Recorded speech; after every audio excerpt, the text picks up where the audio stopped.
DD किसान, बदलते भारत की शान।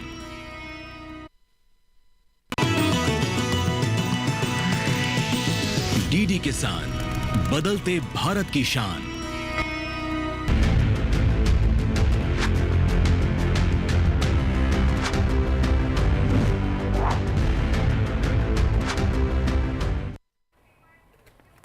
बस यही शौक है, मंजिल है, पेशा है। सच लिखना भी है और गलत को मिटाना भी है।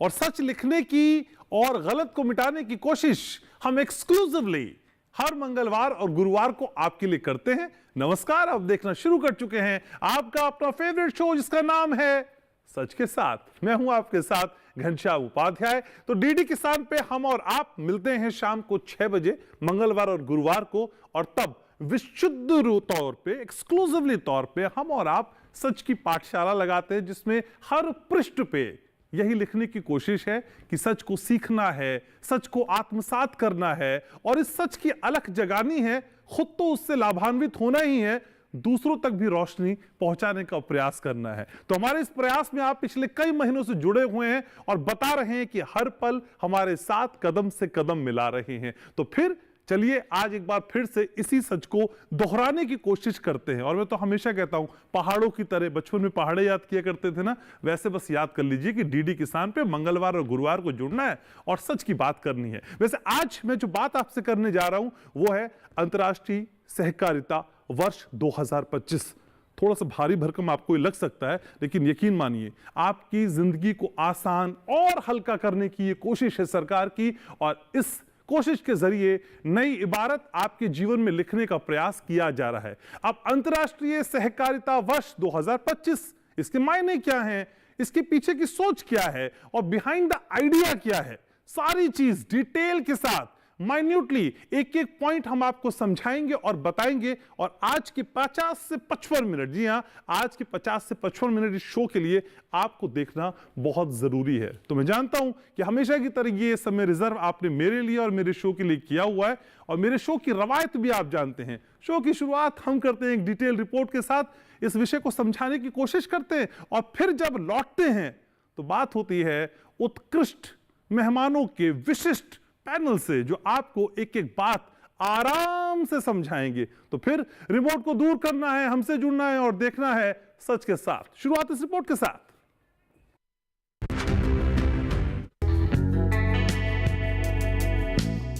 संयुक्त राष्ट्र का 2025 को अंतर्राष्ट्रीय सहकारिता वर्ष के रूप में मनाने का फैसला दुनिया भर के करोड़ों गरीबों और किसानों के लिए किसी संजीवनी से कम नहीं है।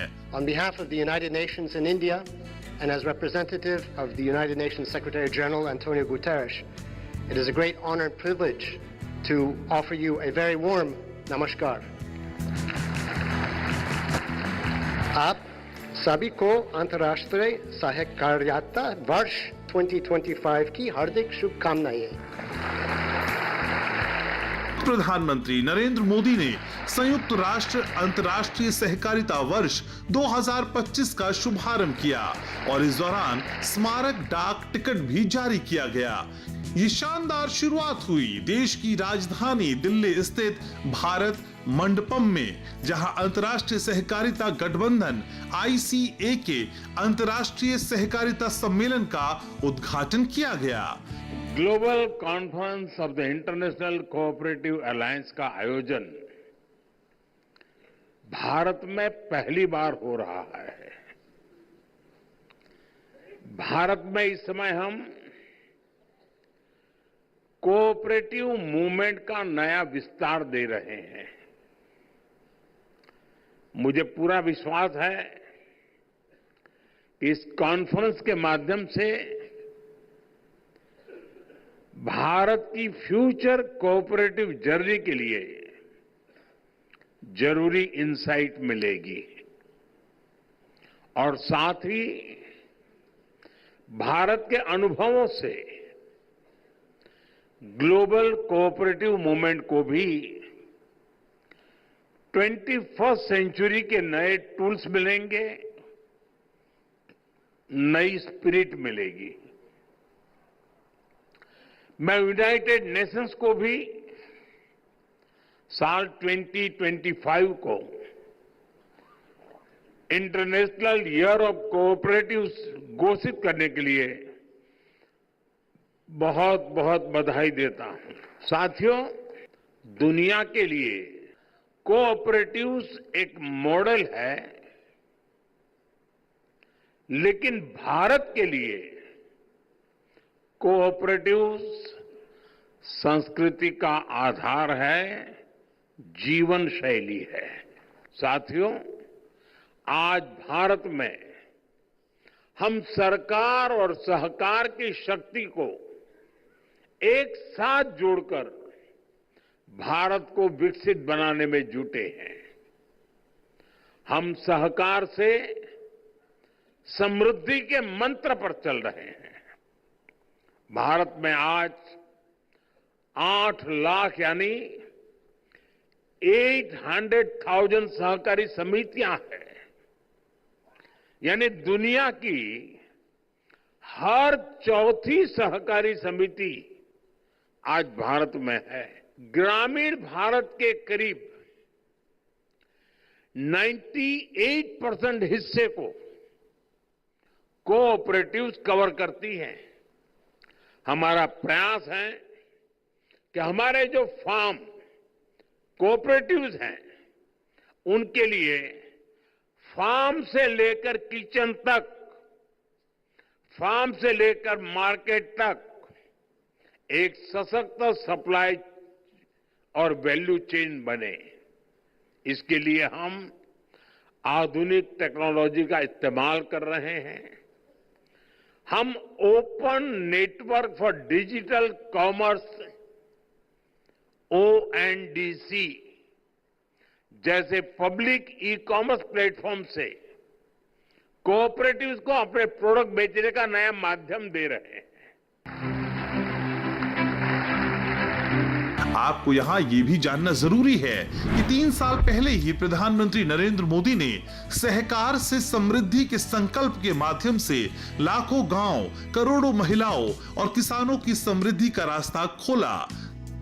3 साल में भारत के सहकारिता क्षेत्र में कई नई गतिविधियां हुई और आजादी के 75 साल बाद भारत के सहकारिता आंदोलन का पुनर्जन्म हुआ और इसमें एक नया जोश आया। सरकार का प्रयास है कि 2 लाख नई प्राथमिक कृषि ऋण समितियों PACS के जरिए 3 साल बाद भारत में एक भी गांव ऐसा नहीं रहेगा जहां कोई सहकारी संस्था ना हो। PACS को आधुनिक और तकनीक युक्त बनाने के लिए भी कई फैसले किए गए। इतना ही नहीं, राष्ट्रीय स्तर पर बनाई गई 3 नई सहकारी कोऑपरेटिव्स के माध्यम से भारत का किसान न सिर्फ देश बल्कि पूरी दुनिया के बाजार तक अपनी पहुंच को बढ़ा सकेगा। राष्ट्रीय सहकारी निर्यात लिमिटेड NCEL, भारतीय राष्ट्रीय सहकारी ऑर्गेनिक्स लिमिटेड NCOL और भारतीय बीज सहकारी समिति लिमिटेड BBSSL आने वाले दिनों में किसानों की सहभागिता दुनिया के व्यापार में तो बढ़ाएंगे ही, साथ ही पूरी दुनिया की सहकारी संस्थाओं को प्रेरणा देने का काम भी करेंगे। आपको बता दें कि 3 साल पहले नए सहकारिता मंत्रालय के गठन के बाद सहकारिता क्षेत्र के पूरे कानूनी ढांचे का सुदृढ़ीकरण हुआ है। श्वेत क्रांति 2.0 और नीली क्रांति की शुरुआत भी हुई, जिसमें सहकारिता का रोल बहुत अहम है। प्रधानमंत्री नरेंद्र मोदी के नेतृत्व में सहकारिता के समग्र विकास के लिए पिछले 3 साल में आमूल-चूल परिवर्तन हुए। इतना ही नहीं, आने वाले दिनों में सरकार सहकारिता विश्वविद्यालय भी बनाने जा रही है, जिसके माध्यम से प्रशिक्षित और तकनीक से युक्त मानव संसाधन का निर्माण हो सकेगा। तो आज सच के साथ कार्यक्रम में जानने की कोशिश करेंगे कि अंतर्राष्ट्रीय सहकारिता वर्ष में नई सहकारी नीति लाकर सरकार देश के सहकारी आंदोलन को किस तरह से नई दिशा देने का काम करेगी। साथ ही ये भी जानने का प्रयास होगा कि सहकारिता वर्ष दुनिया भर के करोड़ों गरीबों, किसानों और महिलाओं के सशक्तिकरण और सम्मान से जीने का रास्ता किस तरह से सुगम और सशक्त करेगा।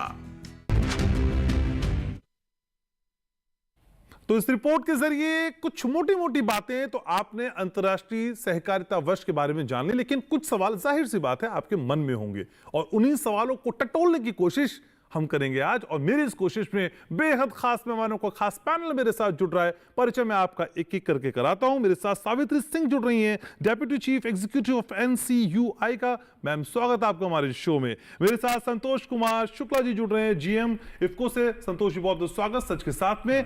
मेरे साथ अविनाश चंद्रा जुड़ रहे हैं, जर्नलिस्ट हैं और बताएंगे कि इस वर्ष के मायने क्यों खास हैं, समझेंगे आपसे। अविनाश जी स्वागत है आपका। मंजू जी मेरे साथ जुड़ रही हैं, अक्सर इस कार्यक्रम में आप इनसे मिलते रहे हैं, आज एक बार फिर मुलाकात। मंजू जी स्वागत आपका, डेयरी फार्मर है। तो सबसे पहले सावित्री जी शुरुआत आप ही से।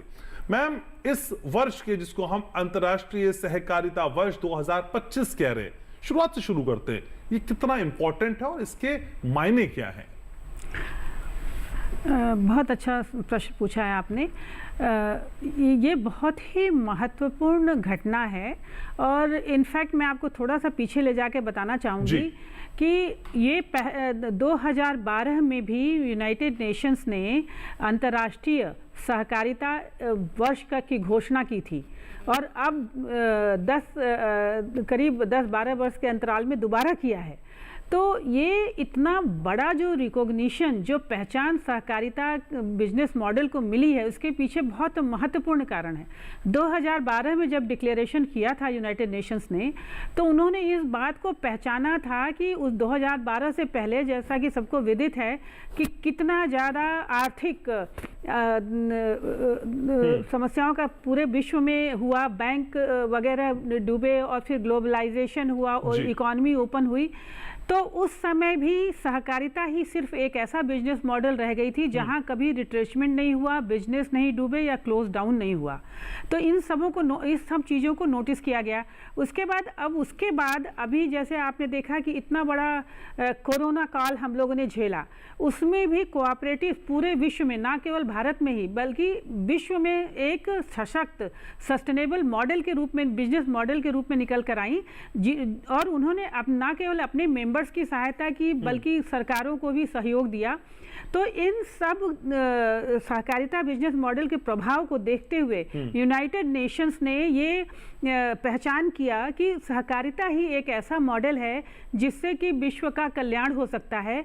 और ये देखिए कि हमारे प्रधानमंत्री ने, दूरदर्शी प्रधानमंत्री ने जब ये सहकारिता मंत्रालय बना उसके बाद उन्होंने सहकारिता से समृद्धि की घोषणा की 3 साल पहले हुई। 3 साल पहले। तो ये इतने महत्वपूर्ण पहचान इस बिजनेस मॉडल को दी गई। तो इसकी ये वजह है और ये इसका महत्व है कि सहकारिता से ही लोगों की समृद्धि हो सकती है, कल्याण हो सकता है और विश्व को सस्टेनेबल बनाया जा सकता है। ठीक है, तो थोड़ा सा सूक्ष्म परीक्षण और करते हैं। संतोष जी हमारे साथ हैं। तो संतोष जी, भारत की सहकारिता यात्रा में इस अंतर्राष्ट्रीय सहकारिता वर्ष 2025 को आप कहां खड़ा हुआ पाते हैं? नहीं, देखिए, इसमें मैं बताना ये चाहूँगा कि अभी तक संयुक्त राष्ट्र जब भी अपनी सहकारिता वर्ष, जब भी अपने अंतर्राष्ट्रीय वर्ष की घोषणा करता था तो अपने मुख्यालय में करता था। यूनाइटेड नेशंस हेडक्वार्टर न्यूयॉर्क में करता था। पहली बार है कि वो अपने हेडक्वार्टर को छोड़ के हिंदुस्तान आया है और माननीय प्रधानमंत्री श्री नरेंद्र मोदी जी आधिकारिक घोषणा कर रहे हैं। इससे हमारी भारत की जो सहकारिता की महत्व क्या है वो दर्शाता है। भारत आके और माननीय प्रधानमंत्री जी यूनाइटेड नेशंस के रिप्रेजेंटेटिव के सामने सहकारिता वर्ष की घोषणा कर रहे हैं और उसका इनॉग्रेशन किया जी। तो ये हमारी सहकारिता को दिखाता है कि विश्व पटल पे भारतीय सहकारिता का क्या महत्व है। अब ये हमारी सहकारिता, पूरे विश्व की सहकारिता के साथ साथ भारत की सहकारिता के लिए एक सुनहरा अवसर है कि हम अपने सहकारी भावनाओं को जन जन तक पहुंचाएं। जो प्रधानमंत्री जी ने जो नारा दिया था 3 साल पहले, सहकार से समृद्धि, जो सावित्री जी ने बताया, ये इस साल का जो इन्होंने थीम बनाया है, cooperative build a better world, ये इनका थीम है। अगर आप हिंदी में देखें तो वही है, सहकार से समृद्धि एक अच्छे भविष्य का निर्माण करती है।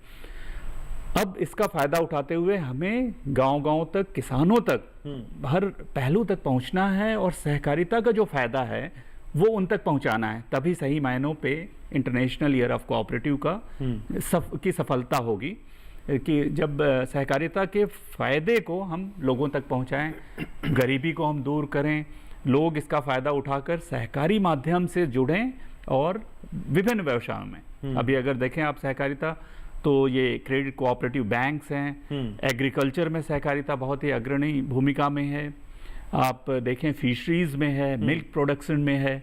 तो इन सब में जो सबसे बड़ा फायदा ये होता है, सहकारिता में कोई मालिक नहीं होता, सब लोग ज्वाइंटली, सभी उसकी ऑनरशिप होती है, फायदा सभी को होता है, समूह को होता है।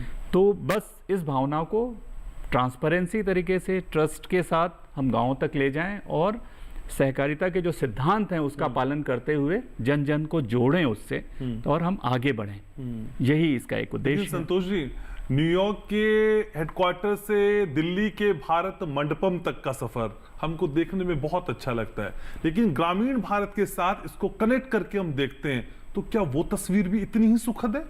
बिल्कुल, ये एक बहुत ही अच्छा संयोग था जब भारत मंडपम में ये 25 नवंबर से 30 नवंबर के बीच जो ये समागम हुआ, तो इसमें करीब 100 देशों के 1000 प्रतिनिधियों ने भाग लिया, जिनमें कई थे, प्रधानमंत्री भूटान भी आए थे, डिप्टी प्राइम मिनिस्टर फिजी के आए थे, यूनाइटेड नेशंस के आए थे। इसमें हमने भारतीय सहकारिता को भी जोड़ा। हमारे यहाँ पूरे भारत के जो सहकारिता क्षेत्र के लोग हैं वो भी आए, उन लोगों ने भी इस कॉन्फ्रेंस को अटेंड किया। एग्जीबिशन जो लगा हुआ था उसमें विदेशी सहकारिता के लोगों ने अपने स्टॉल लगाए थे, लेकिन भारतीय सहकारिता के लोगों ने भी अपने स्टॉल लगाए थे और उनके साथ कंधे से कंधा मिलाकर अपना प्रदर्शन किया। एक तरफ जहां ईरान के कोऑपरेटिव्स ने अपनी पेंटिंग्स और अपने आर्ट को लगाया था, हमारे हरियाणा के किसान सहकारिता ने लगाया था अपने मिल्क का जो प्रोडक्शन है और उसके जो प्रोडक्ट जो डिस्प्ले में होते हैं मिल्क प्रोडक्ट, इतना लोगों ने खरीदा, इतना लोगों ने उसको देखा। और तो ये बेसिकली एक कोलैबोरेशन है कि भारतीय सहकारिता को अंतर्राष्ट्रीय सहकारिता से हम कैसे जोड़ रहे हैं। तो ये एक शुरुआत है। अभी आने वाले 2-3 वर्षों में ही आप देखेंगे कि हम विश्व पटल पे देखेंगे भारतीय सहकारिता एक नई बुलंदी और नई ऊर्जा के साथ और आगे बढ़ेगी। ठीक है, तो ये अनवरत कोशिशें जारी रहेगी। मंजू जी भी हमारे साथ जुड़ी हैं, तो मंजू जी, इस कोशिश में आप खुद को कहां पाते हैं? संतोष जी ने भी बहुत अच्छे से बताया कि किस तरह की स्थिति वहां पे थी जब मिल्क प्रोडक्ट्स को दिखाया गया। भारत की पहचान अंतर्राष्ट्रीय स्तर पे, अंतर्राष्ट्रीय फलक पे जब होती है तो एक आम किसान, और आप तो खुद महिला हैं, डेयरी फार्मर हैं, कैसा लगता है आपको? सर, मुझे बहुत अच्छा लगता है और अभी हम बहुत अच्छे से अपना काम कर रहे हैं, क्योंकि हम डेयरी भी चला रहे हैं। हमारी महिला, और भी ये नहीं है कि मैं ही खाली अपना डेयरी का काम करती हूँ। मेरी समूह की जो महिलाएं हैं, मेरे यहाँ करीब 13 समूह है सर। उनमें ज़्यादातर जो महिला हैं, या तो उन्होंने खेती किसानी करी है, उसमें वो फूल वगैरह, सब्जी वगैरह, और ज़्यादातर जो मेरे यहाँ गाँव में काम है सर, वो गाय से मतलब है, गाय भैंस का काम ज़्यादा महिला करती हैं मेरे यहाँ। तो हमारे यहाँ भी सभी महिला अच्छे से अपना कार्य कर रही हैं और उसमें थोड़ा बहुत अपना घर को अच्छे से चला पा रही हैं, अपने बच्चों को देखभाल कर रही हैं। लेकिन पहले हमें कुछ नहीं पता था सर, कुछ भी नहीं पता था। जब से हम ये समूह से जुड़े हैं सर, जब से हमें बहुत अच्छे से हम अपना जीवन यापन कर रहे हैं। थोड़ा हमें बैंक से भी बहुत अच्छे काम करने के लिए पैसा वगैरह मिलता है। तो सर, मैं तो यही कहूँगी कि मुझे तो बहुत अच्छा लग रहा है। 3 साल से मुझे इन सब समूह वगैरह में जुड़ के, पहले मैं कुछ नहीं जानती थी, ना मुझे कोई पता था, मैं कभी बैंक जाती थी। लेकिन अब मुझे थोड़ा जब मैं घर से बाहर निकली, मैंने समूह बनाए, महिलाओं के साथ में जुड़ी, तो मुझे थोड़ा पता चला। लेकिन मुझे कुछ ऐसा लग रहा है सर, आगे आने वाले टाइम में महिलाओं के लिए बहुत अच्छा कार्य किया जा रहा है और जो हमारे माननीय मोदी जी भी बहुत अच्छा कार्य कर रहे हैं। मंजू जी, कैसा लगता है जब देश के प्रधानमंत्री सामने खड़े होते हैं, हर आम किसान से बात करते हैं, महिलाओं से बात करते हैं, लगता है कि घर का कोई बड़ा अभिभावक है जो छाव की तरह हमेशा हमारे साथ बना हुआ है? क्योंकि पहले ये देखने की रवायत कम थी हमारे देश में। अब ये जो बदला है स्वरूप प्रधानमंत्री का और लोगों से इंटरेक्ट करने का, वो कितना बल देता है, कितनी प्रेरणा देता है? सर, मैं तो, मेरी उम्र जो है 45 साल है सर। अरे आपने बता दी उम्र? हाँ जी, लेकिन मैं तो सर काफी, मेरी शादी को भी 26 साल हो गए सर, लेकिन मैंने ऐसा महिलाओं का सम्मान पहली दफे देख रही हूँ, क्योंकि मेरे यहाँ से मैडम मैं भी पहली बार देख रहा हूँ किसी फीमेल ने अपनी एज बता दी। कोई बात नहीं सर, तो एज से कोई छुपता थोड़ी ना है सर, उससे कुछ होता थोड़ी ना है, जितनी एज है वो है। ठीक है। लेकिन मेरे यहाँ से जो एक मेरे यहाँ देहदा गांव पड़ता है सर, उसमें एक मेरी दीदी हैं, मतलब मेरी सखी हैं वो भी मेरी तरह समूह सखी हैं, और वो सीधे मोदी जी से मिली हैं सर। मैं जब उनकी तस्वीर देखती हूँ तो मुझे बहुत अच्छा लगता है। तो जब मैं तो उनसे नहीं मिली हूँ, लेकिन मेरा मिलने का उनसे पूरा मन है और मैं चाहती हूँ और मैं मिलूंगी भी सर। मेरा ये सपना है। गजब। हाँ जी, मेरा ये सपना है सर, मैं मिलूंगी जरूर और जल्दी ही मिलूंगी। बहुत बढ़िया। देखिए हाँ, ये बहुत शानदार बात आपने कही। मैं आऊंगा, अविनाश भी मेरे साथ है, फिर मुझे ब्रेक पे जाऊंगा। अविनाश देखिए, अब लोग सपने देखने लगे हैं, और किसी भी कामयाबी के लिए पहला कदम उठाने से सपना देखना जरूरी होता है। लोग तो सपना देखने की भी हिमाकत नहीं करते थे कि प्रधानमंत्री से मैं मिलूंगी। किस फॉर्म होकर मंजू जी कह रही है, एक आम डेयरी फार्मर। तो बदलाव तो हो रहा है, और यही बदलते हुए भारत की बदलती तस्वीर है। आप जर्नलिस्ट हैं, हालांकि न्यूट्रल कुछ एनालिसिस होगा आपका, लेकिन फिर भी चीजें तो बदल रही हैं। बिल्कुल, इस बात में तो कोई दो राय नहीं है कि प्रधानमंत्री नरेंद्र मोदी जो हैं वो लोगों से डायरेक्ट इंटरैक्ट करने में विश्वास करते हैं।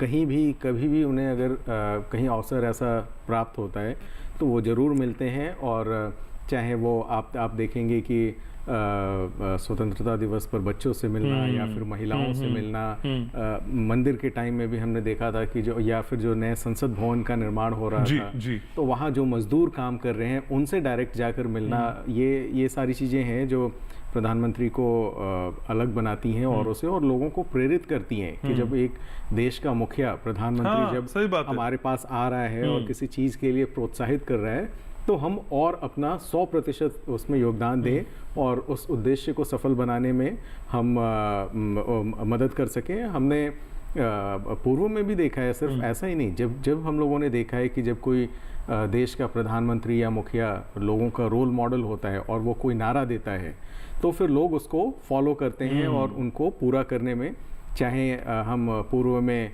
हमने ये देखा था कि प्रधानमंत्री लाल बहादुर शास्त्री जी ने जब नारा दिया था जय जवान जय किसान, तो किसानों ने किस तरीके से जब देश भुखमरी के कगार पे था और उस संकट से बाहर निकाला, तो ये सारी चीजें हैं, ये बिल्कुल सही बात है। तो योजनाओं को देखना और कौन उन्हें संचालित कर रहा है, बूस्ट कर रहा है, इंपॉर्टेंट फैक्टर। आप मेरे साथ रहिएगा, एक ब्रेक के लिए मुझको लिखना है, एक छोटे से ब्रेक के लिए यहाँ रुक रहे हैं। ब्रेक के बाद लौटेंगे तो चर्चा को यहीं से समझने और समझाने की कोशिश करेंगे। आज की चर्चा काफी अहम है, आप रहेंगे मेरे साथ, जानता हूँ। ब्रेक के उस पर मिल रहा हूँ।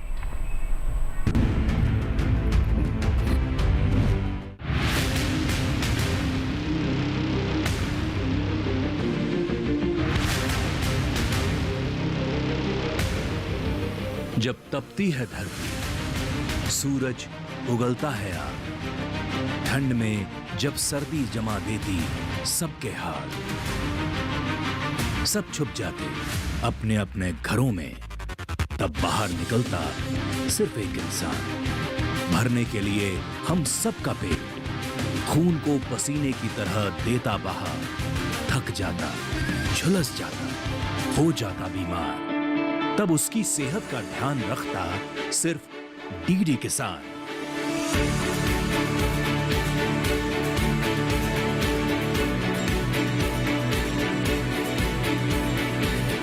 देखिए स्वस्थ किसान शनिवार शाम 6 बजे लाइव, सिर्फ दूरदर्शन किसान चैनल पर।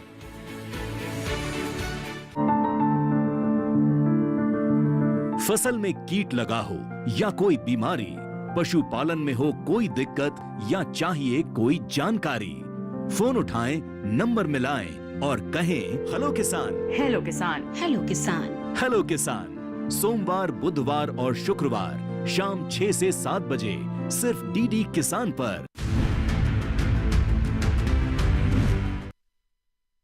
तो आज सच के साथ में हम बात कर रहे हैं अंतर्राष्ट्रीय सहकारिता वर्ष 2025 की, इसकी छोटी छोटी बातें कुछ हमने ब्रेक से पहले समझने की कोशिश की, लेकिन बातें अभी और भी हमारे साथ हैं। सावित्री जी हमारे साथ हैं। तो मैम, आपसे कुछ बातें तो समझी, लेकिन मुझे यह भी समझना है, जब हम ग्रामीण भारत की बात करते हैं और प्रधानमंत्री के उस सपने की बात करते हैं जब वो कहते हैं कि कतार में खड़े हुए अंतिम व्यक्ति तक विकास की रफ्तार पहुंचनी चाहिए, उस कोशिश में ये प्रयास और सहकारिता वर्ष 2025 क्या एक बड़ा इंपॉर्टेंट फैक्टर हो सकता है?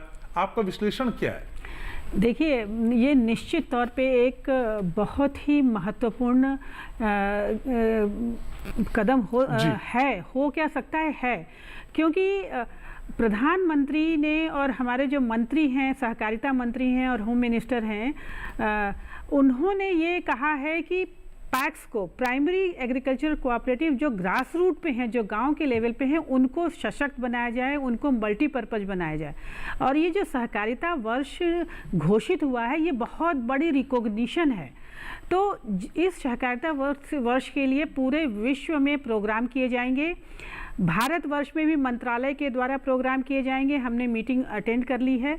उसके बाद national cooperative union of India, जो कि एपेक्स ऑर्गेनाइजेशन है कोऑपरेटिव्स की, हमारा पूरे वर्ष का कैलेंडर बन चुका है और हमने फोकस एरिया तय कर लिए हैं। तो हम लोग विलेज, हर स्टेट में जाके कोलैबोरेशन करेंगे और ग्रास रूट पे जो पैक्स लेवल तक एक एक व्यक्ति के पास पहुंचने की कोशिश होगी हमारे प्रोग्राम के द्वारा। तो उनको अवेयरनेस होगी, उनके अंदर जागरूकता बढ़ेगी और वो कोऑपरेटिव मॉडल को समझ पाएंगे और उससे जुड़ने के लिए वो मन स्थिति से तैयार होंगे और एक्टिव पार्टिसिपेशन की हमें उसके बाद उम्मीद करनी चाहिए। तो इस तरह से ये सहकारिता वर्ष विश्व के सबसे बड़े पटल पे घोषित किया गया है यूनाइटेड नेशंस में, बट इसका जो प्रभाव है वो ग्रास रूट तक निश्चित रूप से पहुंचेगा। लेकिन मैम, कई बार ये लोग कहते हैं कि देखिए, विजनरी लेवल पे तो सब ठीक रहता है, ऊपर प्लानिंग लेवल पे तो ठीक रहता है, लेकिन एग्जीक्यूशन लेवल पे कई बार बहुत कोताही बरत लेते हैं लोग, ये ढिलाई बरत लेते हैं लोग। 3 साल पहले सहकार से समृद्धि की बात तो की, लेकिन 3 साल बाद तक का वो रोड मैप कंटिन्यू रहे या वो जो चाह रहे हैं वैसा हो, उसमें क्या कई बार आपको लगता है कि पेच कसने की भी जरूरत है लोगों के? देखिए, ऐसा है कि मंत्रालय ने 3 साल पहले जब हमारा मंत्रालय बना तो अब तक मंत्रालय ने इतने डेडिकेशन से काम किया है, 54 इनिशिएटिव घोषित किए और उसमें से बहुत सारे इम्प्लीमेंट हो गए और बहुत सारे इम्प्लीमेंटेशन के मध्य में हैं। अच्छा। तो ये जो मंत्रालय है वो बहुत ही सुनिश्चित तरीके से और सारे पार्टनर्स को साथ लेके, सारे नेशनल फेडरेशंस को, यूनियंस को, सारे स्टेक होल्डर्स को साथ लेकर चल रही है और सहकारिता जो है वो ग्रास रूट तक पहुंच चुकी है और युवा और महिलाओं के लिए सबसे ज़्यादा इससे फ़ायदा हो रहा है क्योंकि उनको पहले इतना ज़्यादा जानकारी नहीं थी। तो ऐसा नहीं है, जैसा मैंने पहले भी कहा कि ये ऊपर ऊपर तक नहीं रहेगा। अच्छा। और ऑफ कोर्स कसने की तो जरूरत रहती है क्योंकि मॉनिटरिंग की जरूरत है।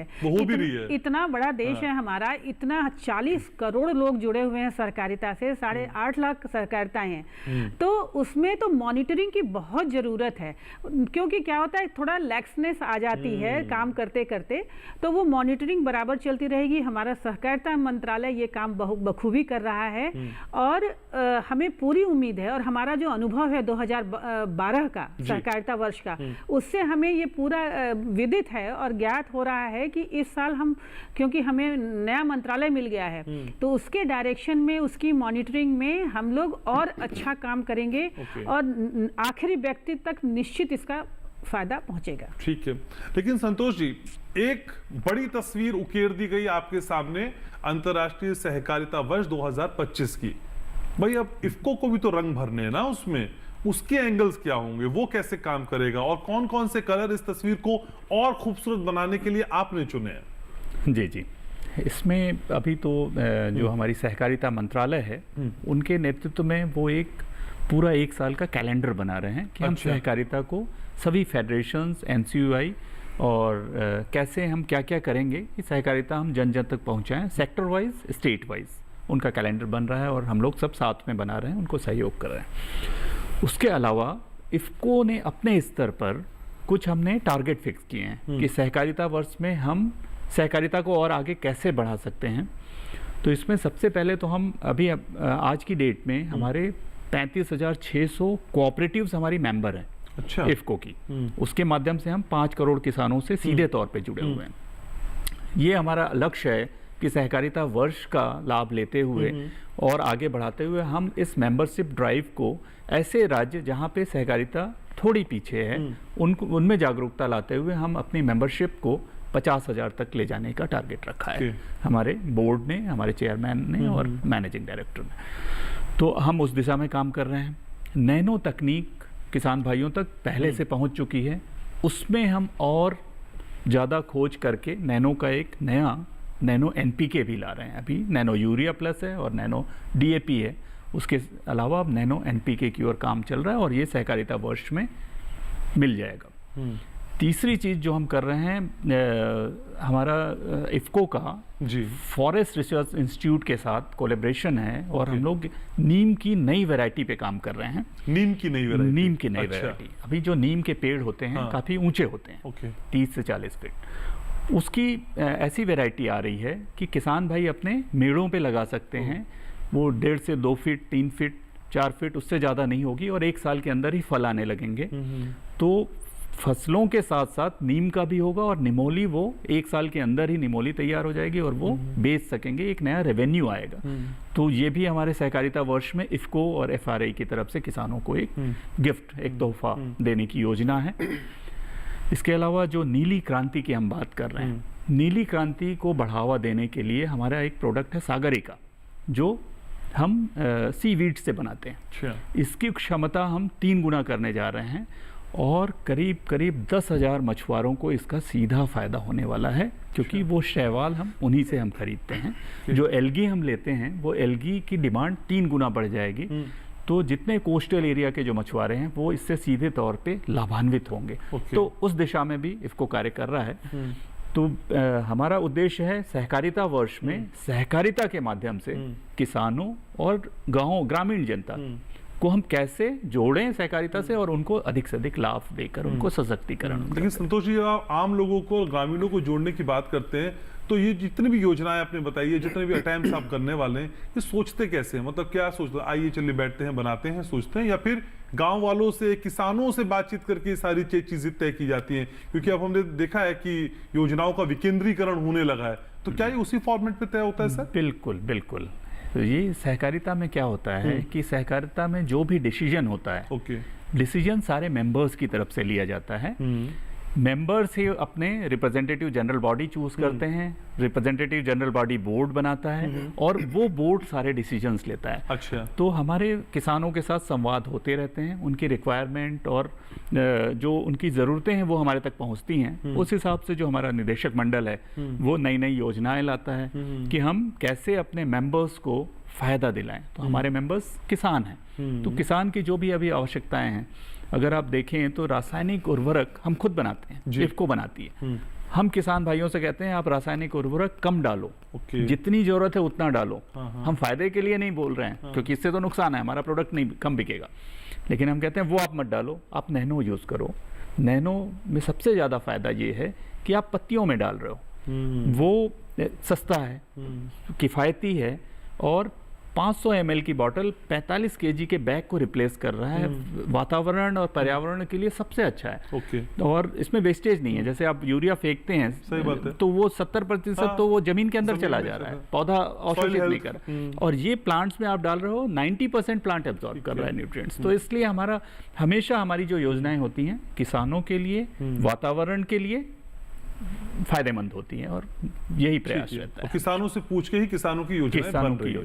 ठीक है मंजू जी, जितनी बातें संतोष जी कह रहे हैं, सावित्री जी कह रही हैं, एक आम किसान होने के नाते, एक आम डेयरी फार्मर होने के नाते ये सब समझ में आ रहा है क्या चल रहा है? हाँ जी। क्या चल रहा है बताइए, क्या हो रहा है यहाँ? बताइए। जो बातें कही कि आपसे पूछा जा रहा है, आपके लिए योजना बनाई जा रही है, ऐसा ही होता है? हाँ जी, होता है। क्या होता है बताइए? क्योंकि हम जो हमारे गांव के आसपास जो हमारा जो एक कृषि किसान केंद्र है हमारे पास में ही, हम वहाँ जाते हैं सर। वहाँ से हमें अच्छे परीक्षण भी मिलते हैं और ये खाद बीज की जो अभी सर ने बात बताई सब मिलता है सर हमको। हाँ जी। और ऐसा नहीं है कि वही हमें खाली पूरे, मान लो किसी के पास तो थोड़ी जमीन है तो उसका काम चल जाता है वहाँ से, लेकिन किसी के पास बहुत ज्यादा जमीनें हैं तो ये तो नहीं है कि सारा वही, मतलब हमें सहकारी लोग ही पूरा हमें दे पाएंगे। लेकिन हम जो सर बोल रहे हैं बिल्कुल सही बोल रहे हैं, सच बोल रहे हैं, क्योंकि हम लोग कृषि विज्ञान केंद्रों से भी हम जुड़े हुए हैं सर, और हमें वहाँ से पूरा अच्छे से हमारा वो होता है। सबसे बड़ी बात तो कि ये है कि सर हमें वो अच्छे परीक्षण देते हैं। अच्छा। टाइम पे हमें वो बुलाते हैं, हमसे बात करते हैं, हमारी पूछते हैं, अपनी बताते हैं, तो उससे भी हमें फूलों वगैरह की खेती के बीज वगैरह। अभी मेरे गाँव में सर मैंने अभी एक कार्य करवाया था, तो मेरे यहाँ पे बीज भी बटा सर, अच्छा। और 5-5 किलो की खाद थी, जो मैंने करीब करीब 60 महिलाओं को वो मैंने दिलवाया सर। अच्छा। उन्होंने छोटे छोटे प्लांट अपने घरों में ही उन्होंने लगा रखे हैं। जैसे 7 तरह का बीज था सर उसमें, गाजर, मूली, पालक, मटर, 2 तरह की प्याज थी सर जी। तो महिलाओं ने अच्छे से अपने घर में, मैंने उनके फोटो भी लिए सर, क्योंकि मैंने उनको बोल दिया। कैसे समझाती हैं, बात मान जाती हैं आपकी? हाँ जी, मानती है। कैसे मानती हैं, क्या कहती हैं आप उनको? सर वो यूं बात मानती है, जब हम उनको अच्छे काम बताएंगे तो वो मानेंगे नहीं भला सर, उनको फायदा भी हो रहा है सर। घर में अपने में जब सब्जी उगाएंगी तो उससे फायदा नहीं मिलेगा उन्हें, तो वो बात सर मानती है हमारी। अच्छा। पूरी बात मानती है। और केवीके वालों की बात आप मान जाती हैं? हाँ जी, मैं केवीके से क्यों नहीं मानूंगी बात। अच्छा। वो भी हमें अच्छी बातें बताते हैं। अभी सर ने जो मुझे बताया सब मुझे समझ में आया। अच्छा। क्योंकि केवीके से मैं बहुत ज्यादा टाइम नहीं हुआ, मुझे 5-6 महीने हुए हैं सर जुड़े हुए केवीके से, लेकिन केवीके वालों ने मुझे इतना अच्छा रास्ता दिखाया सर, बहुत अच्छा। और मैं उसमें जाती हूँ सर, अच्छे से मेरी बातें भी होती हैं। वहाँ पे कई मैडम है, उनसे मैं सबसे मिलती हूँ सर, और खूब अच्छे से अपनी महिलाओं को भी ले जाती हूँ कभी कभी तो मैं, क्योंकि उन्होंने बहुत बड़ा प्लांट लगा रखा है सर, बहुत बड़ा। ऐसा नहीं है वो मेहनत नहीं करते हैं। अच्छा। हमें दिखाते भी हैं जमीन में किस तरीके से बीज उगाया जाता है, उसको कैसे बुआई करो, तुम सारी बातें बताते हैं सर। ठीक है अविनाश, इसीलिए कहते हैं ये सच के साथ है। हाँ जो संतोष जी ने कहा उसका प्रूफ हमने हाथों हाथ ले लिया जी। इसी को कहते हैं अविनाश, सच पे चलना है हमने।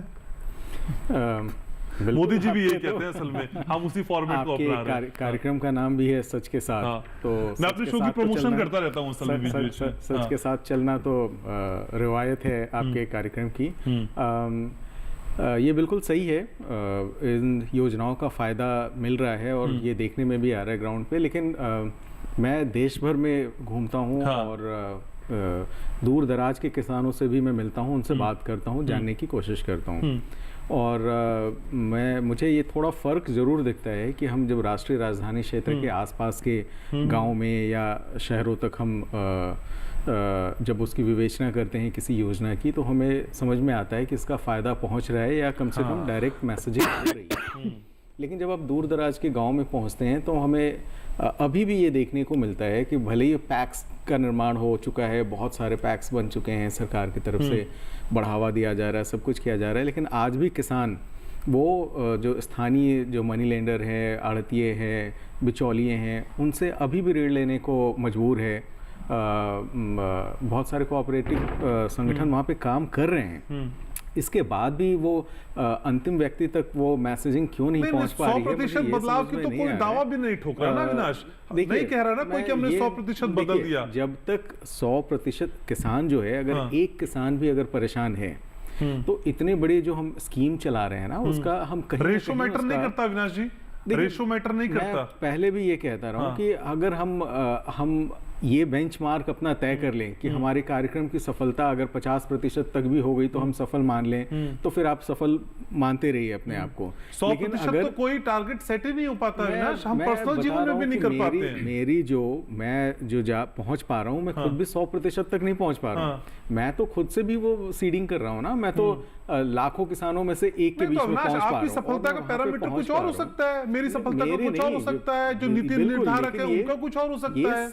सरकार का पैरामीटर है सर, ये समझिए। आपका पैरामीटर अलग हो सकता है, मेरा हो सकता है, उस अंतिम व्यक्ति का हो सकता है। अच्छा। लेकिन जब सरकार किसी योजना को संचालित करती है तो, और मैं ये नहीं कह रहा हूं कि वो सिर्फ एक ही किसान है, मैं सिर्फ ये बताना चाहता हूं कि अगर उस किसान को आज भी लेना पड़ रहा है तो क्या कारण है? अगर हम कह रहे हैं कि देश भर में 8.5 लाख से अधिक सहकारी समितियां कार्य कर रही हैं, इसमें 40 करोड़ लोग इससे जुड़े हुए हैं, वो 40 करोड़ लोग मैसेजिंग क्यों नहीं आगे, ओपिनियन लीडर्स क्यों नहीं बन पा रहे हैं, वो कड़ी से कड़ी क्यों नहीं जुड़ पा रहा है, कहाँ कमी रह जा रही है? हमें इसकी विवेचना करने की जरूरत है। मैं सिर्फ इस तरफ आपका ध्यान आकर्षित कराने की कोशिश कर रहा हूँ। मुझे तो लगता है कोई पूरी तरीके से सफल या असफल नहीं हो पाता। हम 5 लोगों के परिवार को जब चलाते हैं तो उसकी प्लानिंग में भी चूक हो जाती है। यहाँ तो 140 करोड़ देशवासियों को चला रहे हैं सरकार, उसमें ये इतनी तो हम भी गुंजाइश रखनी होगी, मुझे लगता है। चूक की तो बात ही नहीं कर रहा, नहीं इशारा वही है। आप खुल के नहीं कहेंगे तो मैं समझूंगा नहीं। मैं खुल के कहूंगा, मैं ये कह रहा हूँ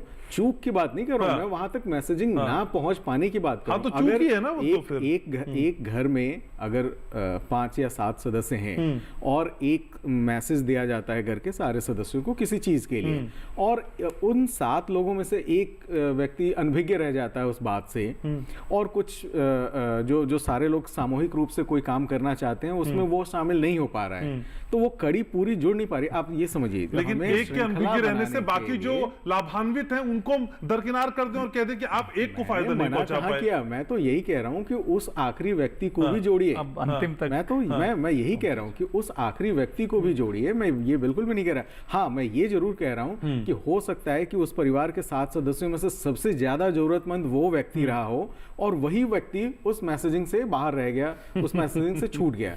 अगर किसान आज भी, और वो आड़तिया सिर्फ एक किसान को ब्याज पे कर्ज देने के लिए वहां नहीं बैठा है, जब तक उसके पास 150 लोग नहीं है तब तक वो एक आदमी को कर्ज देने के लिए नहीं बैठा वहां पे। तो इसका मतलब कि उसके अविनाश जी से ऐसे भी समझ सकते हैं ना, अपनी मंजिल तक पहुंचने के लिए अगर मुझे 100 सीढ़ियां चढ़नी है तो 10 सीढ़ी में जो चढ़ने का समय लगा है वो 20 के लिए और बढ़ेगा, फिर 30 के लिए और बढ़ेगा। थोड़ा समय भी तो दीजिए। इसलिए बढ़ जाती है, इतने क्यों हो जाते हैं? सरकार ने बहुत बड़ा प्रयास किया है। अब तक हमारे देश में सहकारिता मंत्रालय नहीं था, एक मंत्रालय का गठन किया गया, ये अपने आप में बड़ी बात है। और हम इतने सारे जब स्कीम्स हम लागू कर रहे हैं तो ये हमारी अपेक्षा, बतौर पत्रकार मैं ये अपेक्षा करूंगा कि अधिक से अधिक लोग उसमें शामिल हो पाए। वरना पहले भी लोग थे, ये सहकारिता जो ये सामूहिक रूप से जोड़ने और एक साथ मिलकर काम करने की ये जो चीज है, ये तो 19वीं सदी से चली आ रही है। 1800 तो अपेक्षा भी करिए, सवाल भी पूछिए, लेकिन प्लीज वो दरकिनार मत करिए जो हो रहा है। अच्छा, ब्रेक ले लूं अविनाश एक, नहीं तो फिर मेरी पैनल प्रोड्यूसर मुझे कर देगी दरकिनार। एक छोटे से ब्रेक के लिए यहाँ रुक रहे हैं, ब्रेक के बाद लौटेंगे तो चर्चा को आगे यहीं से बढ़ाएंगे। सहकारिता अंतर्राष्ट्रीय वर्ष बहुत खास है और अगला जो फेज है चर्चा का वो बिल्कुल मिस नहीं करना है। जल्दी से जा रहा हूं और लौट के आ रहा हूं।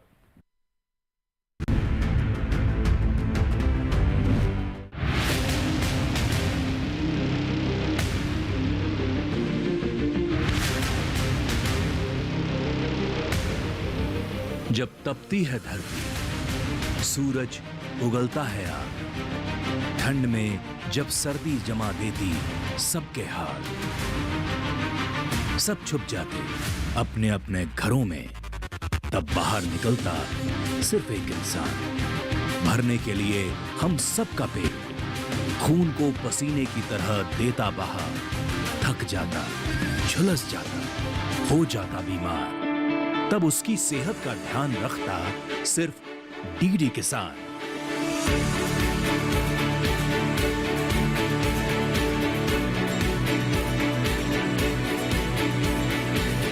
देखिए स्वस्थ किसान शनिवार शाम 6 बजे लाइव, सिर्फ दूरदर्शन किसान चैनल पर।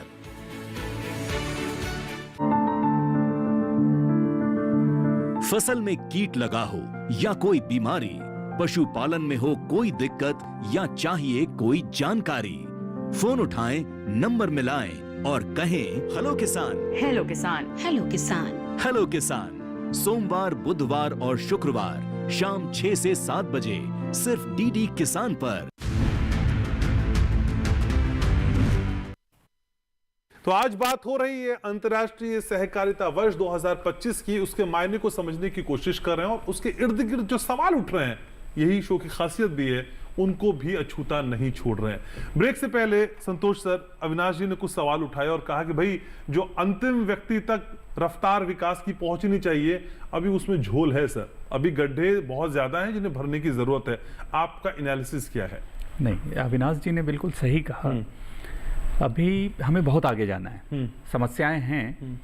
देखिए, आगे नहीं जाना है सर, एक चीज में करेक्ट करता हूं, आगे तो जाना है लेकिन जो चितना चल गए उसमें भी छूट गए लोग, उनको जोड़ना है। हाँ, सर आगे तो कोई बात है ही है। अभी जैसे ये लोनिंग की जो फैसिलिटी है, ये क्या होता है कि जैसे कोऑपरेटिव सोसाइटी है जी, है ना, पैक्स है, उनके जो मेंबर्स होते हैं, हाँ, जो उनके सदस्य हैं, वो उनसे लोन लेते हैं, लोन पे खाद लेते हैं और फिर बाद में उसका भुगतान करते हैं। अब जो उसके मेंबर ही नहीं है, वो कहाँ से लोन लेते हैं? वो फिर दाएं बाएं जाते हैं, आड़तियों से लेते हैं और वहाँ समस्याएं होती हैं। हमारा पहला ध्येय ये है कि हम ज़्यादा से ज़्यादा किसानों को समितियों से जोड़ें। अच्छा। जब मेंबर बनेंगे क्रेडिट मिलेगी, लोन मिलेगा और उनको फसल मिलेगा। भारत सरकार ने जब सहकारिता मंत्रालय का जो गठन किया है और जिम्मेदारी हमारे सबसे मजबूत मंत्री जी को दिया है, अमित शाह जी को, सहकारिता मंत्रालय ने सबसे पहले क्या किया, नेशनल कोऑपरेटिव डाटाबेस बनाया जो नहीं था अब तक। डाटाबेस बनाने के बाद दूसरा उनका जो काम था डिजिटलाइजेशन ऑफ पैक्स। पैक्स वही है जो ऋण देते हैं, primary agriculture credit cooperative society. इन पैक्स के कंप्यूटराइजेशन से क्या फायदा हुआ कि उनके सारे सिस्टम अब कंप्यूटर पे आ गए। ओके। उनके जितने मेंबर्स हैं, कौन कितना ऋण ले सकता है, क्या लिमिट है, वो सारा ट्रांसपेरेंसी में आ गया। तो अब धीरे धीरे अभी करीब जो 94,000 पैक्स थे भारत में, उनमें से करीब 62,000 पैक्स कंप्यूटराइजेशन से जुड़ चुके हैं जी। और उन 62,000 पैक्स के जो मेंबर्स हैं उनको क्रेडिट की सुविधा ऑनलाइन मिल रही है और जैसे बैंकिंग सिस्टम होता है वैसे सिस्टम के थ्रू वो देख सकते हैं। सब कुछ अब मॉडर्न चल रहा है। तो अब जो छूटे हुए भाई लोग हैं, किसान भाई जो बाहर, जो उसके सदस्य नहीं है किसी भी पैक्स के या अपनी सोसाइटी के, अब उनको जोड़ने की प्रक्रिया शुरू करनी होगी आगे, ताकि वो लोन के लिए उनको दाएं बाएं ना जाना पड़े, उनको अपनी सोसाइटी या समितियों पे ही आना पड़े। तो समितियों से जोड़ने का ये सुनहरा अवसर है सहकारिता, अंतर्राष्ट्रीय सहकारिता वर्ष। अब इस समय हम सभी की नेशनल फेडरेशन होने में के सदस्य होने के अलावा NCUI जो हमारा फेडरेशन है, हम सब मिलके लोगों को ज़्यादा से ज़्यादा जोड़ें सहकारी समितियों से और उनको उनका फायदा दिलाएं। तो जो अविनाश जी बोल रहे हैं सारी समस्याओं का समाधान वहाँ हो जाएगा। कब तक हो जाएगा सर? इस वर्ष का हम टारगेट बनाते हैं कि हम अभी हमारे जो किसान भाई जो नहीं जुड़े हुए हैं वो अपनी सहकारी समितियों से जुड़ें। सारे फायदे, सारे लोनिंग फैसिलिटीज़ वहाँ से मिल जाएंगी। उनके लैंड कितने हैं उस हिसाब से क्रेडिट लिमिट वो तय करते हैं। लेकिन मैम अगले 3 साल में कोई भी ऐसा गांव नहीं रहेगा जहां सहकारी संस्था ना हो, व्यवहारिक है? देखिए ऐसा है, बहुत सारे कानून हैं जिसके तहत बनाया जाता है कोऑपरेटिव। तो एरिया डिफाइंड होता है, पॉपुलेशन डिफाइंड होती है, फिर बिजनेस एक कोऑपरेटिव जो कर रही है वो दूसरी कोऑपरेटिव वहाँ पे नहीं करे, बहुत सारे नियम हैं। तो प्रयास जारी है और ये हो सकता है कि हर पंचायत में एक आपका कोऑपरेटिव हो। हर गांव में तो मैं नहीं कह पाऊंगी क्योंकि पॉपुलेशन पे मैंने कहा कि एक सर्टेन रूल्स हैं। दूसरी बात ये है कि जैसा कि गवर्नमेंट कह रही है कि कोऑपरेटिव्स बनाइए, और हमारे मंत्रालय ने हमें टारगेट दिया, सबको टारगेट दिया है कि फिशरीज, डेयरी और कृषि के लिए आप हम लोग सबको प्रेरित करें नई नई कोऑपरेटिव्स बनाने के लिए। उसके साथ ही ये है कि जो जैसा आपने कहा कि जो पीछे छूट रहे हैं, तो जो ऑलरेडी हमारी प्राइमरीज हैं तो उनको हम सशक्त बनाएं और फिर हम नए लोगों को लाएं और नई कोऑपरेटिव्स बनाएं। तो एक तो ये हो गया जिससे कि उम्मीद ये है कि सब जगह पे एक कोऑपरेटिव भविष्य में होगी 3 साल में नहीं तो 5 साल में तो होगी। लेकिन जो एक बात चली है कि हर आदमी को जुड़ना चाहिए, तो उसमें मैं यहाँ ये कहना चाहूँगी कि हमारे जो सहकारिता के कानून हैं मेंबरशिप के, उसको भी थोड़ा देखने की आवश्यकता है। क्योंकि देखिए हमारे यहाँ किसान तो हैं, किसान की परिभाषा ये है कि जिसके पास ज़मीन है वो कोऑपरेटिव का मेंबर बनेगा। अभी मेरी मैडम से बात हो रही थी, तो जिनके नाम पे जानवर है वही डेयरी का मेंबर बनेगा, चाहे वो महिला हो या पुरुष हो। अच्छा, तो जो व्यक्ति, अंतिम व्यक्ति है, जो लैंडलेस लेबरर्स जिन्हें कहा जाता है ना, फार्म लेबरर्स जिन्हें कहा जाता है, जो लोग लैंडलेस हैं या मार्जिनल फार्मर्स हैं, तो उन लोगों को हमें सहकारिता में जोड़े बिना काम नहीं चलने वाला है। उसके लिए हमें अपने कानून को रिव्यू करना पड़ेगा। अच्छा देखिए, महिलाएं इसमें छूट जाती हैं बहुत पीछे। कानून कहता है कि भाई जिसके पास जमीन है वही किसान है और वही कोऑपरेटिव का मेंबर बनेगा, 1 मेंबर 1 फैमिली। तो जो घर का मुखिया है वही मेंबर बनता है। फिर महिलाएं जो 65% लेबर करती हैं, एग्रीकल्चर में भी करती हैं, डेयरी में भी करती हैं, वो मेंबरशिप के परिधि से बाहर रह जाती हैं। तो उस पे अगर हम ध्यान देंगे, अपने कानून को थोड़ा रिव्यू करेंगे, रिविजिट करेंगे, तो ज़्यादा से ज़्यादा लोग जुड़ पाएंगे। जो अविनाश जी कह रहे थे उसमें हमें सफलता मिलेगी। अच्छा, एक बात मैं और जोड़ना चाहूँगी तो जो कोऑपरेटिव्स का जो परफॉर्मेंस अभी बहुत अच्छा हो रहा है और होने वाला है, उसका सबसे बड़ा कारण ये है कि कंप्यूटराइजेशन हो रहा है। मेरे को फर्स्ट हैंड नॉलेज है मेरे अपने गांव से कि वहाँ पे पहले ये होता था कि जैसे समर्थ लोगों के प्रोक्योरमेंट जब होती थी तो कोऑपरेटिव पहले बड़े बड़े वो असाइनमेंट को पहले प्रोक्योर करती थी और फिर ऐसे ऐसे। अब क्या है, कंप्यूटराइजेशन से पर्ची निकलती है। अब उसमें कोई ये नहीं कह सकता कि हमारा पहले लिया जाए या हमारा, लोग लाइन में लगते हैं, जब पर्ची निकलती है टाइम आता है तो उनकी प्रोक्योरमेंट होती है। इससे छोटे किसानों को बहुत राहत पहुंची है, जैसा कि मुझे नॉलेज है। ठीक है, तो इन चीज़ों से बहुत सारी चीज़ें हो रही हैं और धीरे धीरे जागरूकता बढ़ेगी। और मुझे लगता है कि 3 साल में नहीं तो जैसा आप कह रहे हैं 5 साल में तो जरूर अंतिम व्यक्ति तक कोऑपरेटिव पहुंच जाएगी। मैं नहीं कह रहा 3 साल ही कहा जा रहा है, वो दावा है, मैं उस दावे को बता रहा था कि 3 साल में कहा जा रहा है कि कोई गांव ऐसा नहीं। तो एक मेरा डेटा नहीं है मैडम। तो छोटी सी इंफॉर्मेशन ये कि अभी भी हम लोग क्लेम कर रहे हैं कि इंडिया में 90% गाँवों में कोऑपरेटिव है।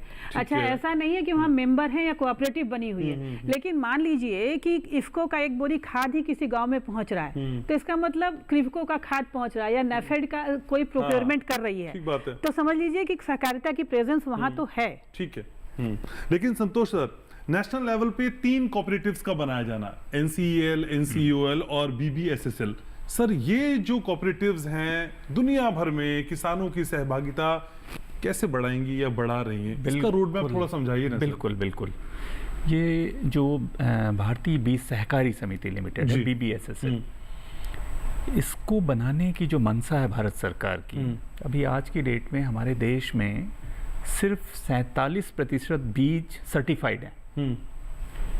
उसके अलावा बीज सर्टिफाइड नहीं है और यूज हो रहे हैं। सर्टिफाइड बीज नहीं होगा तो आपका प्रोडक्शन प्रॉपर नहीं होगा, ज़्यादा नहीं होगा। तो अभी इन्होंने सभी समितियों को जोड़ना शुरू किया है। इफ्को भी इसकी प्रमोटर है, BBSSL में एक प्रमोटर। तो इनका अभी पहला टारगेट ये है कि अच्छी क्वालिटी के, अच्छी गुणवत्ता के बीज किसानों तक पहुंचाना और सदस्यों के साथ। तो जितने पैक्स हैं वो इनसे जुड़ते चले जा रहे हैं, उनकी ज़मीन में ये बीज का प्रोडक्शन करेंगे। जितने रिसर्च इंस्टीट्यूट हैं सीड्स के, उनके साथ ये काम कर रहे हैं। तो अच्छी किस्म के बीज सबसे पहले किसानों तक पहुंचेंगे, उनका उत्पादन बढ़ेगा और जो हमारी फूड सिक्योरिटी इंश्योर होगी। दूसरी जो है NCEL, जो नेशनल कोऑपरेटिव एक्सपोर्ट लिमिटेड है। अभी इन्होंने पिछले 1 साल अपने बनने के बाद से इतना अच्छा काम किया है कि अभी सभी जो इनके मेंबर्स हैं उनके प्रोडक्ट को विश्व की बाजार पे ले गए। और जो ब्रोकन राइस का एक्सपोर्ट इन्होंने किया है, कई देशों में किया है, मलेशिया हो गया, बांग्लादेश हो गया, और यूरोपियन भी 1-2 कंट्रीज हैं वहाँ भी किया है।